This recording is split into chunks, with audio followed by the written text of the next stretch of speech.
नमस्ते everyone, this is Sandy and welcome back to my channel Sandy's empire. जी हाँ, मैंने अपने चैनल का नाम सैंडीज़ हॉरर जोन से सैंडीज़ एम्पायर की तरह चेंज किया है। वो इसलिए क्योंकि अब मैं इस चैनल पे सिर्फ हॉरर स्टोरीज़ ही नहीं या हॉरर से ये जुड़ी थिंग्स ही नहीं, बल्कि कुछ ऐसा भी करने वाली हूँ जिससे कि आप लोगों को थोड़ी थोड़ी बहुत इन्फॉर्मेशन मिल जाए। आई रियली विश कि वो इन्फॉर्मेशन आपको कहीं ना कभी सीरियसली यूज़ हो। तो या आज की हमारी टॉपिक है Golconda fort and Kuldhara village. So let's just get into the topic.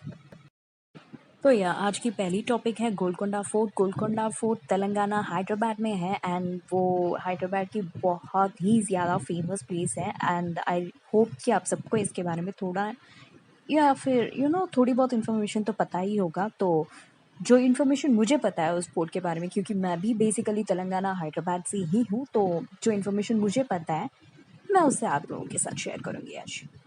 Golconda fort को कुतुब शाही डायनास्टी ने 1512 से लेकर 1687 तक रूल किया था। और हाँ, कुतुब शाही डायनास्टी के बारे में यानी कि निज़ाम्स के बारे में एंड हैदराबाद सिटी के बारे में सिर्फ एक वीडियो में पूरी की पूरी इन्फॉर्मेशन देना इट्स ऑलमोस्ट लाइक इम्पॉसिबल, क्योंकि बहुत ज़्यादा हिस्ट्री है इससे जुड़ी। एंड जी हाँ, सिर्फ हिस्ट्री में वार्स या डायमंड्स इनके अलावा बहुत कुछ है। एंड जितना आप निज़ाम्स के बारे में जानना चाहोगे, जितना डेप्थली जाओगे उतना आपको इंटरेस्टिंग लगेगा। एंड आई विश कि मैं कभी उन पे कुछ और वीडियोस भी बनाऊँ, बट अभी के लिए तो हम बस एक हॉन्टेड स्टोरी के बारे में बात करेंगे और कुछ ऐसे डायमंड्स के बारे में बात करेंगे जो कि गोलकोंडा फोर्ट में मिले गए हैं। क्योंकि I don't know if you people know this, Golconda fort जो कि डायमंड्स के लिए बहुत माना जाता था उस टाइम पे, क्योंकि यहाँ पे ऐसे बहुत सारे डायमंड्स मिले हैं जो कि ना सिर्फ इंडिया में बल्कि वर्ल्ड फेमस है। जी हाँ, आपने सही सुना, वर्ल्ड फेमस डायमंड्स आपको हमारे अपनी गोलकोंडा तेलंगाना में ही मिले थे। And I am really happy for that. Well, let's get into the story. कहा जाता है कि गोलकोंडा फोर्ट को रानी तारामती जी की रूह ही हॉन्ट करती है। कहा जाता है कि वो काफ़ी अच्छी डांसर थी एंड वो सिंगिंग में भी बहुत अच्छी थी। एंड जो कि राजा थे हमारे निज़ाम साहब, उन्हें उनसे बहुत प्यार था। और जब उनकी डेथ हो गई थी, कहा जाता है कि उनकी उनकी डेथ भी प्यार में ही हो गया था और उन दोनों के एक ही जगह पे बरी किया गया था। एंड या लोग यही रिपोर्ट करते हैं कि रात के होने के बाद उन्हें कई बार रानी जी की डांस की आवाज़ एंड उनके गाने की आवाज़ सुनाई देती है। अब ये कहाँ तक सच है और कहाँ तक नहीं, ये तो मुझे नहीं पता, क्योंकि मैंने कभी गोलकोंडा फोर्ट को रात में विज़िट नहीं किया था। लेकिन मैंने गोलकोंडा फोर्ट को सुबह देखा था और तारामती जी जो है उनसे नवाब साहब को इतना प्यार था कि उन्होंने उनके लिए एक सेपरेट महल बनवा दी थी। एंड वो भी बहुत खूबसूरत जगह है, देखने के लायक है। अगर आप कभी तेलंगाना का आओगे तो प्लीज़ विजिट इट। जी हाँ, गोलकोंडा बहुत ही खूबसूरत जगह है। ट्रस्ट मी, अगर आप कभी आओगे तो प्लीज़ उसे विज़िट करना। And I can assure you कि आप लोग बहुत अच्छा फ़ील करोगे उसे देख के। एंड वहाँ पे बहुत सारी शूटिंग्स होती है एंड जो शूटिंग्स जो कि रात में होती है, उन लोगों ने भी ये रिपोर्ट किया है कि उन्हें किसी के चिल्लाने की, चीखने की या फिर नाचने की और गाने की आवाज़ें सुनाई आती है। और वहाँ पे जो पिक्चर्स रहते हैं जो कि हैंग करके रहते हैं, उन्होंने ये भी रिपोर्ट किया था कि वो पिक्चर्स अपने आप ही गिरने लगते हैं या फिर उल्टा हो जाते हैं। जी हाँ, ऐसे बहुत सारे केसेस हैं। तो ये तो रही गोलकोंडा फोर्ट की हॉन्टेड स्टोरी। एंड इसके अलावा जैसे मैंने आपको बताया था कि गोलकोंडा फोर्ट में डायमंड्स की मार्केटिंग होती थी एंड यहाँ से वर्ल्ड में बहुत सारे फेमस डायमंड्स मिले हैं। तो आज मैं आपको उन डायमंड्स के बारे में भी बताना चाहती हूँ। तो या let's just know about those diamonds. तो जी हाँ, पहला डायमंड है कोहिनूर। आप सबको पता ही होगा कि कोहिनूर कितना फ़ेमस है एंड अभी वो यूके में है। एंड आज भी यूके की जो क्वीन है, क्वीन एलिज़ाबेथ, वो उस डायमंड को अपने पास अपने क्राउन में ही रखती है। It is really a very famous diamond. And दूसरा डायमंड है द ब्लू होप डायमंड, जो कि फ़िलहाल यूएस में है। ये भी एक वर्ल्ड फ़ेमस डायमंड है जो कि गोलकोंडा में ही मिली थी। नेक्स्ट डायमंड है द पिंक, जो कि ईरान में है।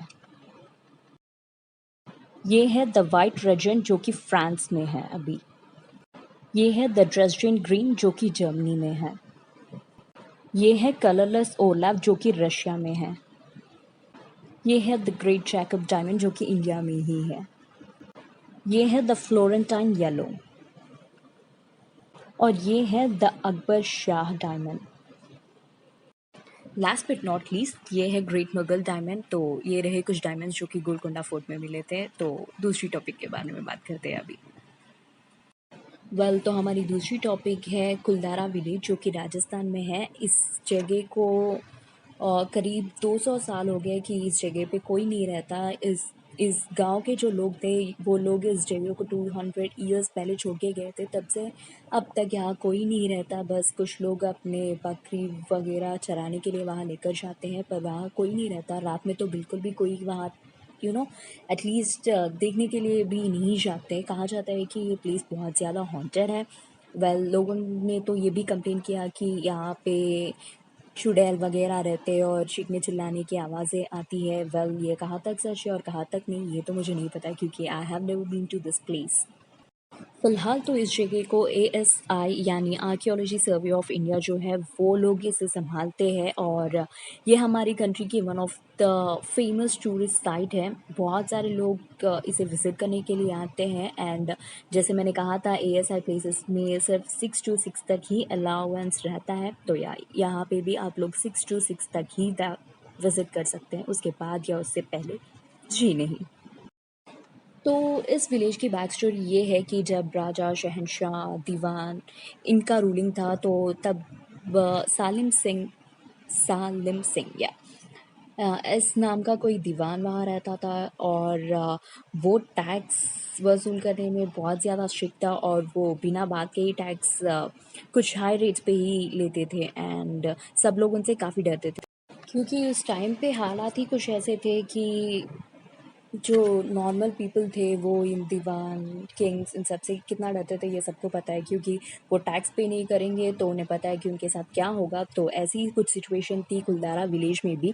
और जो लोग कुलदारा विलेज में रहते थे वो थे पालीवाल ब्राह्मण्स। आई रिपीट, पालीवाल ब्राह्मण्स रहते थे। और उस विलेज की जो मुखिया थे उनकी बेटी काफ़ी खूबसूरत थी और कहा जाता है कि जब उस लड़की को सालिम सिंह ने देखा था तो वो चाहता था कि वो उससे शादी करे। पर और उसने ये भी कहा था कि अगर ऐसा नहीं हुआ और कोई उसके अगेंस्ट जाएगा तो वो और भी टैक्स रेट को बढ़ा देगा। तो सब लोग उसके खिलाफ जाने के लिए डरते थे और उसकी कंडीशन को एक्सेप्ट करने के लिए भी रेडी नहीं थे। तो वहाँ पे जितने भी लोग थे वो उसके खिलाफ तो जाना नहीं चाहते थे, लेकिन एट द सेम टाइम वो उसकी कंडीशन को एक्सेप्ट भी नहीं करना चाहते थे। तो उन्होंने किया ये था कि एक रात में पूरी की पूरी जितने भी लोग विलेज में थे वो सब एक ही रात में वहाँ से चले गए थे। और कहा जाता है कि जाते जाते उन्होंने ये श्राप दिया था कि जैसे वो अपनी जगह पे नहीं रह पा रहे हैं, ठीक उसी तरह कोई भी उस जगह पे कभी भी नहीं रह पाएगा। अभी तक किसी को नहीं पता कि वहाँ पे जितने भी लोग थे वो अचानक एक ही रात में वहाँ से कैसे शिफ्ट हो गए। और अगर वो गए हैं तो कहाँ गए, ये अभी तक मिस्ट्री की मिस्ट्री ही है। और अगर आप अब कुलदारा विलेज को विज़िट करने जाओगे तो आपको वो घर वहाँ के जो भी मॉन्यूमेंट्स हैं वो ऐसे ही मिलेंगे। जी हाँ, जैसे छोड़ के गए थे वैसे ही हैं। तो ये थी आज की।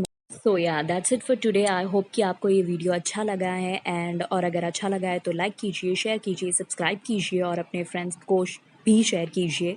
और अगर आप चाहते हैं कि मैं किसी और वीडियो सॉरी फॉर दैट। और हाँ, अगर आप चाहते हैं कि मैं किसी टॉपिक पे वीडियो बनाऊँ तो आप मुझे कमेंट करके बताइए या फिर आप मुझे मेल भी कर सकते हैं एट माई मेल ID जो कि सैंडीज़ हॉरर जोन है। एंड आप मुझे इंस्टा पे भी फॉलो कर सकते हैं and my insta ID is Sandy's empire. And आपको ये वीडियो कैसी लगी आप मुझे कमेंट करके बता सकते हैं। एंड ऐसा मत सोचिए कि मैं आपकी कमेंट्स पढ़ती नहीं हूँ, मैं आपकी कमेंट्स पढ़ती हूँ और रिप्लाई भी करती हूँ। And take care of yourselves and your loved ones. Have a good time. Bye. Stay safe.